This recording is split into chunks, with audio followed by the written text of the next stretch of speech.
इस कहानी की शुरुआत में हम दो भाइयों को देखते हैं जो अपनी माँ को दफना रहे थे और इनमें से एक भाई का नाम ओविन है। जब यह दोनों भाई अपनी माँ को दफना रहे होते हैं तभी यह देखते हैं कि एक कार इनके सामने आकर रुक जाती है। असल में यह कार इस जगह पर आकर खराब हो गई थी। इस कार के अंदर में एक कपल थे और इनमें से एक लड़की का नाम सैली होता है। सैली का हस्बैंड गाड़ी से बाहर आकर गाड़ी को ठीक करने की कोशिश करता है, लेकिन इन्हें क्या पता कि अब जो भी इनके साथ में होगा उससे इन दोनों की पूरी जिंदगी बदल जाएगी। तभी ओविन का भाई सैली के हस्बैंड के ऊपर हमला कर देता है, जिसकी वजह से सैली का हस्बैंड वहीं पर बेहोश हो जाता है और इसके बाद ये दोनों भाई सैली को भी उठा लेते हैं। इन दोनों भाई के फेस को देखकर हमें लगता है कि यह दोनों तो अच्छे इंसान नहीं होंगे। असल में यह दोनों भाई कैनिबल है, यानी कि यह दोनों भाई इंसानों को अपने जाल में फंसाकर उन्हें पकड़कर बहुत ही बुरी तरीके से उन्हें खा जाते हैं। लेकिन यह दोनों भाई बस लड़कों को खाते हैं, लड़कियों को नहीं।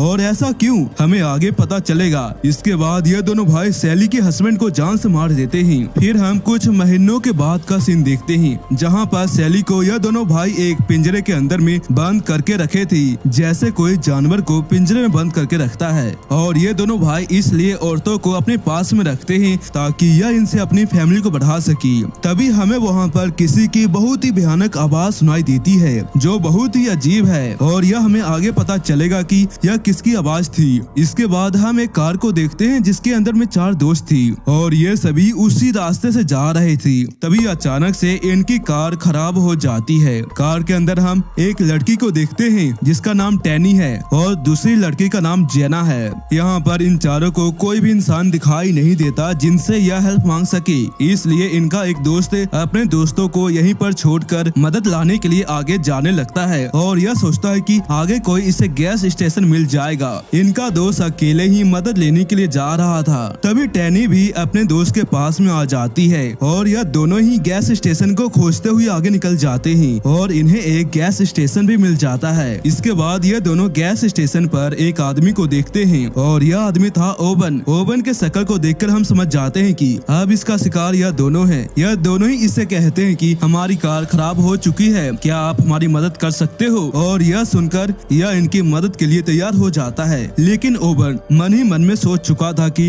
अब यह इन दोनों के साथ में क्या क्या करेगा। और इसके बाद हम जेना और उसके दोस्त को देखते हैं। तभी जेना नोटिस करती है कि यहाँ पर नुकीले तार बिछाए गए हैं, लेकिन यह इस पर ज्यादा ध्यान नहीं देती। लेकिन इन्हें क्या पता कि यह एक ट्रैप है। जेना ने जैसे ही नुकीले तार को टच किया था तभी इन दोनों भाइयों को पता चल जाता है कि इनके एरिया में कोई तो आया है। जब जेना और उसका दोस्त आराम से गाड़ी में बैठे थे तभी यह नोटिस करते हैं कि कोई इनका फोटो खींच रहा है और यह कोई और नहीं बल्कि ओविन का भाई था। और इस आदमी की फोटो लेने की वजह से यह दोनों घबरा जाते हैं और यहाँ पर रुकने की बजाय यहाँ से आगे जाने की सोचते हैं। जब ये दोनों आगे जा ही रहे थे तभी रोड पर इन्हें एक तस्वीर मिल जाती है और यह तस्वीर किसी और का नहीं बल्कि इन्हीं दोनों का है। इस तस्वीर को देखकर यह सोचने पर मजबूर हो जाते हैं कि कोई तो है जो इन पर नजर बना कर रखा है। दूसरी ओर हम टैनी और उसके दोस्त को देखते हैं जो ट्रक का इंतजार कर रहे थे, लेकिन ट्रक अभी तक इनके पास में नहीं आया था।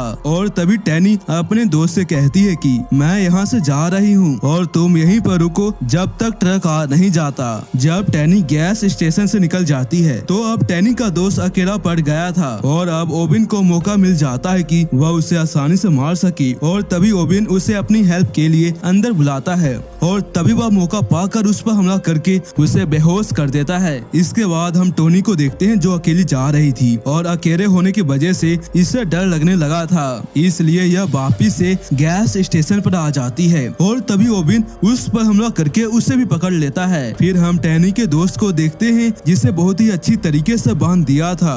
दूसरी ओर हम जेना और उसके दोस्त को देखते हैं जो सीधे चलते चलते आगे जा रहे थे और तभी इन्हें एक और तस्वीर नजर आती है और यह तस्वीर इनके दोस्त की थी। जब ये दोनों इस तस्वीर को देख ही रहे थे तभी ओविन का भाई आ जाता है और यह पागलों की तरह इनके ऊपर हमला कर देता है। जेना किसी तरह से यहाँ से भागने में कामयाब हो जाती है, लेकिन इसका दोस्त ओविन के भाई के हाथों पकड़ा जाता है। इसके बाद हम जेना को देखते हैं जो भागते हुए एक घर के पास में चली जाती है और यह इस घर को देखकर यह सोचती है कि अब यह बच जाएगी। लेकिन मुसीबत की बात यह होती है कि यह घर किसी और का नहीं बल्कि ओविन और उसके भाई का है। तभी जेना देखती है कि इस घर के अंदर में एक गाड़ी जा रही रही है और जल्दी से जेना उस गाड़ी के पास में जाने लगती है। लेकिन जेना की किस्मत बहुत ही बुरी थी, क्योंकि यह गाड़ी किसी और का नहीं बल्कि ओविन का है, जो अपनी गाड़ी में टैनी को लेकर जा रहा था। और अब ओविन को जेना भी मिल जाती है और यह उसे अपनी गाड़ी में बैठा लेता है।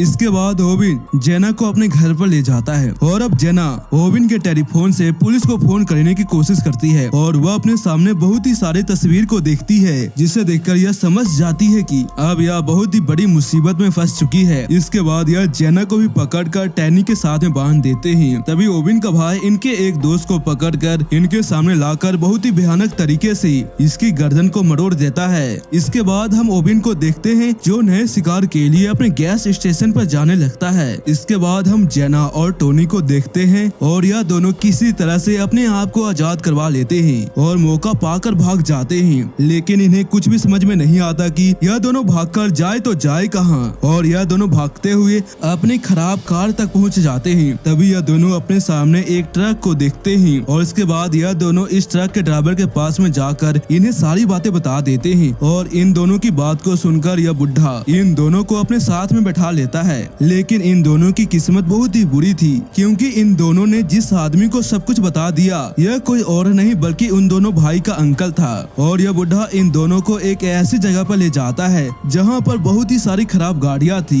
इसके बाद यह बुढ़ा इन दोनों को अपनी गाड़ी में से बाहर लाकर गन पॉइंट करके इन दोनों को वापिस से ले जाने लगता है। और तभी वहाँ पर ओविन का भाई तेजी से आकर टैनी को जान से मार देता है। हालांकि यह इनके नियम के खिलाफ था कि यह किसी भी लड़की को जान से नहीं मारेंगी, लेकिन फिर भी ओविन के भाई ने ऐसा किया। इसके बाद ओविन का भाई घर जाता है और तभी यह बुढ़ा ओविन के भाई को कहता है कि हमें अपने नियम के अनुसार काम करना चाहिए। और यहाँ पर हम जान पाते हैं कि जो डरावनी आवाज हमें सुनाई दे रही थी यह इनके तीसरे भाई का था, जिसे इन दोनों भाइयों ने बंद करके रखा है। जब ये दोनों आपस में बातें कर ही रहे थे तभी जेना चालाकी से एक चाकू को उठा लेती है। इसके बाद ये दोनों जेना को सैली के रूम में बंद कर देते हैं। जब जेना सैली की ऐसी हालत देखती है तो उसे अपना भविष्य नजर आता है कि अगर वह यहाँ से नहीं भागेगी तो उसके साथ में भी ऐसा होगा। यहाँ पर हम सैली को देखते हैं जो न रो रही थी और न ही कुछ बोल पा रही थी, क्योंकि इन दोनों भाइयों ने इसके जुबान को ही काट दिया था। जेना एक चाकू से इसके हाथ को खोल देती है। सैली चाकू को देखती है तो उसे अपने आंखों के सामने अपनी आजादी नजर आती है और इसकी आजादी का मतलब यह था कि यह अपनी जिंदगी से तंग हो चुकी है। और इसके बाद सैली इस चाकू से सबसे पहले अपने पेट में बच्चे को जान से मार देती है और इसके बाद यह खुद इस चाकू से अपनी जान ले लेती है। इसके बाद ओविन का भाई इस रूम में आता है और वह सैली की ऐसी हालत को देखकर वह बहुत ही ज्यादा उदास हो जाता है। इसके बाद हम ओविन को देखते हैं जो अपनी कार से घर पर आ जाता है और इसके अंकल ने इसे सब कुछ बता दिया था कि तुम्हारे भाई ने एक लड़की को जान से मार दिया। ओविन जब घर पर आता है तो वह देखता है कि उसका भाई बैठकर रो रहा है और इसे देखकर ओविन को लगने लगता है कि मेरा भाई पागल हो चुका है, कहीं यह मुझ पर ही हमला करके मुझे ही जान से ना मार दे। इसलिए ओविन अपने भाई से माफी मांगने लगता है। दूसरी ओर हम जेना को देखते हैं जो भागते हुए एक गाड़ी के पास में चली जाती है और इस गाड़ी के अंदर उसे अपना एक दोस्त मिल जाता है। और अब जेना अपने दोस्त के सभी रस्सियों को खोल देती है। इनके पास में मौका था कि